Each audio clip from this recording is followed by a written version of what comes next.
Digital Congo FM. La radio Digital Congo vous propose l'émission Limitless, produit par True Africa. Digital Congo FM. Bonjour, c'est Claude Grunitzky et je vous présente Limitless. Limitless est un podcast produit par True Africa qui pose les questions qui comptent pour l'Afrique. Nous cherchons des solutions africaines aux problèmes africains. Dans chaque épisode, nous posons à 3 invités une question qui compte pour les Africains. Et, sans surprise, ils ne sont pas toujours d'accord. Dans cet épisode, nous parlons des repats. On a quand même acquis des connaissances à l'extérieur qu'on ne pouvait pas avoir à l'intérieur. Au lieu de faire des programmes d'aide à coût de milliards, on pourrait financer le rapatriement volontaire. Aller à l'étranger pour voir de nouvelles choses et acquérir de nouvelles expériences, c'est une bonne chose. Et personne ne devrait avoir honte de ça. De nombreux Africains de la diaspora choisissent de retourner sur le continent. Ils sont désireux de saisir les opportunités chez eux. Beaucoup de ces rapatriés, connus sous le nom de repats, sont très instruits et qualifiés. Mais les diplômes universitaires étrangers et les CV des repats leur donnent-ils un avantage? Ou est-ce que l'adaptation à la vie sur le continent est un processus brutal? Notre première invitée est Rebecca Enonchong, une entrepreneure camerounaise qui a déménagé aux États-Unis à l'adolescence. Elle vit maintenant au Cameroun. Elle a créé des entreprises technologiques aux États-Unis, au Royaume-Uni, au Canada, ainsi que dans de nombreux pays africains. Alors Rebecca, pensez-vous que les repats ont un avantage injuste? Il y a les deux. Ils ont un avantage et un inconvénient, c'est-à-dire qu'ils sont aussi parce que parce que je suis parmi, on a quand même acquis des connaissances à l'extérieur qu'on ne pouvait pas avoir à l'intérieur. Par contre, il y a le fait que souvent qu'on est resté longtemps à l'étranger et qu'on a pris des manières de travailler à l'étranger, retourner n'est pas aussi toujours évident. Est-ce que vous pensez que vous pouvez partager peut-être une anecdote ou un exemple d'une situation dans laquelle vous avez été, ou du moins vous vous êtes senti désavantagé en tant que repat, spécifiquement au Cameroun? Oui, en fait, pour le Cameroun, je me suis rendu compte que quand on va à une réunion avec des autorités à Yaoundé, on en sort toujours bien. C'est-à-dire, on a toujours l'impression que ça s'est vraiment bien passé. Et après, il n'y a rien. Ça n'évolue pas, rien ne bouge. Et je n'ai pas compris. Mais quand... Et par une autre fois, je suis allée avec un collaborateur qui, lui, n'avait pas bougé et il comprenait les codes.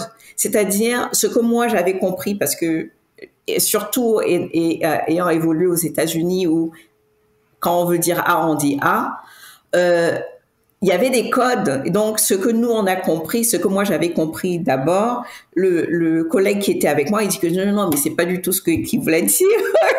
Il sait pas du tout ce qu'il voulait dire.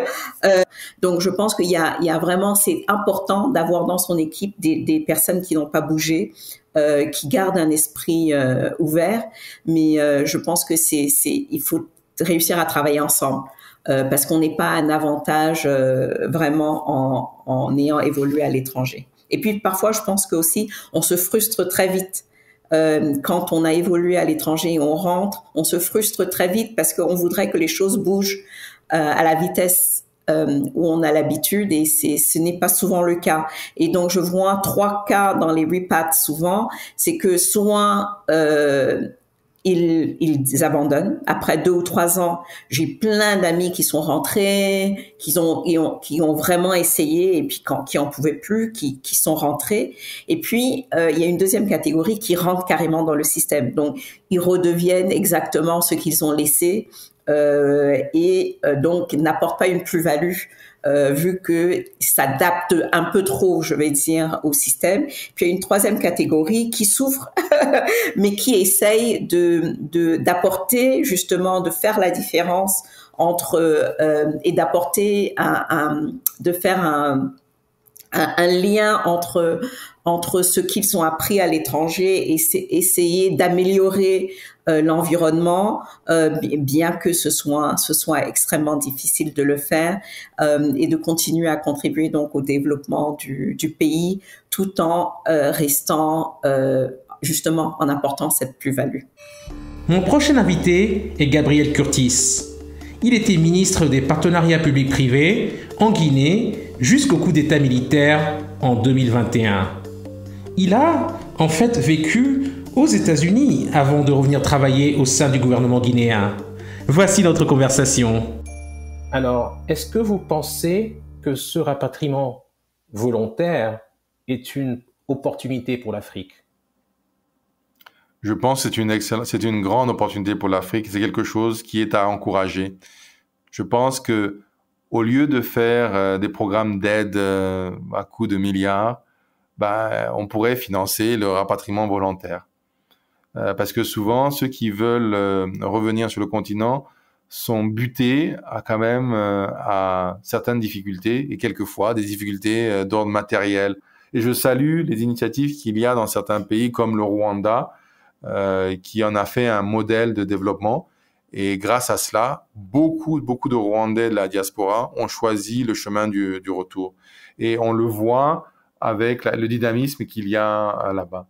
Et je pense que des pays comme la Guinée bénéficieraient si beaucoup plus de personnes de la diaspora choisissaient le chemin retour.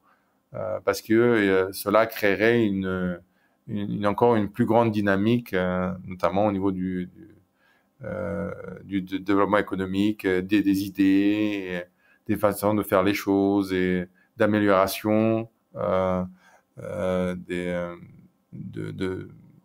économiques ou dans différents domaines. Dans votre cas personnel, vous êtes revenu en Guinée après une ascension réelle, après avoir pris du galon dans des structures en dehors de la Guinée, en Europe et aux États-Unis. Et ce serait intéressant pour nous de savoir, par rapport à la manière dont vous avez été reçu au pays, s'il y a des situations dans lesquelles vous trouvez que vous avez un avantage par rapport aux Guinéens qui étaient restés en Guinée, et d'autres situations où vous pensiez que le fait d'avoir été à l'étranger si longtemps était un problème à l'intégration, un handicap. Disons que quand je suis revenu, l'accueil a été globalement très positif. Il a été très positif parce que les gens se demandaient mais pourquoi tu quittes une situation pour venir ici, un peu galérer avec nous. Donc les gens se posaient des questions, mais très rapidement je les ai rassurés en disant écoutez, j'ai fait le choix de revenir parce que j'ai envie de travailler pour mon pays. Et surtout, moi, j'ai n'évolué que dans le secteur privé. Et donc, j'ai choisi de rentrer dans le secteur public. Donc, c'était un double challenge parce que je quittais un environnement pour un autre. Mais en plus, j'ai quitté le secteur privé pour le secteur public. Les handicaps qu'on a souvent, c'est que c'est un peu la méconnaissance du terrain. Et également de ne pas avoir de réseau parce que n'ayant pas évolué ici, n'ayant pas fait le lycée ici, n'ayant pas fait l'université ici, n'ayant pas on n'a pas un réseau aussi dense et aussi fort. Notre troisième invitée est Nicole Amartefio, la créatrice de la série télévisée An African City. Cette série suit 4 femmes, elles-mêmes repats. Nicole a décidé de déménager à Accra, au Ghana, depuis les États-Unis il y a 10 ans. Nous avons parlé en anglais. J'ai commencé par lui poser cette question. Les repats, pensez-vous qu'ils ont un avantage injuste ? Cette question me semble étrange. Je veux même dire le mot injuste. Je veux dire, aller à l'étranger pour voir de nouvelles choses et acquérir de nouvelles expériences, c'est une bonne chose. Et personne ne devrait avoir honte de ça. Je lui ai demandé si elle se considère personnellement comme étant une repat. Je suis née au Ghana, mais quand j'avais 3 mois, ma famille et moi avons déménagé à Londres.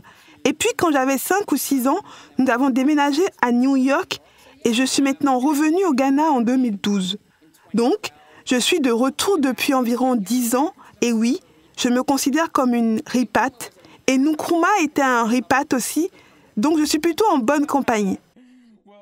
Je lui ai demandé ce qu'elle avait ressenti en 2012 en rentrant sur son lieu de naissance. Je veux dire encore une fois, je pense que nous glorifions parfois trop le fait d'être à l'étranger parce que ce n'est pas tant que ça, ce que j'ai appris à l'étranger, que je pourrais apporter ici. C'est aussi ce que je veux apprendre ici qui complète ce que j'ai appris à l'étranger. Mais venir ici, je le fais juste pour moi. C'est mon endroit heureux. Je suis traitée comme je me vois. J'aime que mon nom de famille ait un sens ici. En Amérique, on me demande toujours d'épeler mon nom. Je lui ai demandé s'il y a une distinction entre ceux qui ne sont jamais partis et ceux qui sont partis et sont revenus. Je veux dire parfois, quand de nombreux Ghanéens supposent que je suis américaine et quand je leur dis que je suis en fait née au Ghana et que mon nom de famille est Armatiefio, ça fait un choc, mais ça va. C'est aussi le choc qui se transforme en célébration. C'est que tu es l'un des nôtres. Encore une fois, oui, la plupart des gens pensent que je suis américaine. Mais ça va. Ce que j'ai appris, c'est qu'il existe différentes manières d'être ghanéenne. Je suis née au Ghana et maintenant, je suis de retour. C'est le type de Ghanéenne que je suis et c'est ce type-là que sont beaucoup de mes pères. Et cela me convient. Cela me rappelle juste quelque chose. Quelque chose que je donnerais à l'Amérique, c'est que l'Amérique enseigne à son peuple, à ses citoyens, que tout ce dont ils rêvent, ils peuvent le réaliser, n'est-ce pas ? Donc cela m'a été inculqué depuis que je suis enfant. Je suis donc revenue au Ghana avec ce droit. Je suis revenue au Ghana sachant que je peux rêver grand et que je peux réellement réaliser ces grands rêves. C'est donc quelque chose que je dirais qu'avoir grandi en Amérique vous apprend à être un rêveur. Lorsque vous ramenez cela au Ghana, vous sentez que vous pouvez tout faire. Et c'est vrai.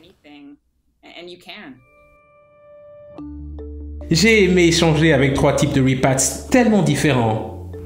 Un ancien ministre du gouvernement de Guinée, une entrepreneur en technologie au Cameroun et une réalisatrice au Ghana. Ils ont tous pensé à leur voyage de retour un peu différemment. J'ai trouvé cela fascinant et j'ai aussi adoré entendre comment ils combinent toutes leurs différentes identités. Ce qui est sûr, c'est que les façons dont on peut être africain sont vraiment, illimitées. Merci pour votre écoute. Ce podcast est rendu possible grâce à une subvention du département d'État américain et de la fondation Sinfire. Vous pouvez écouter ce podcast sur toutes les bonnes plateformes et sur www.trueafrica.co/limitless. Digital Congo FM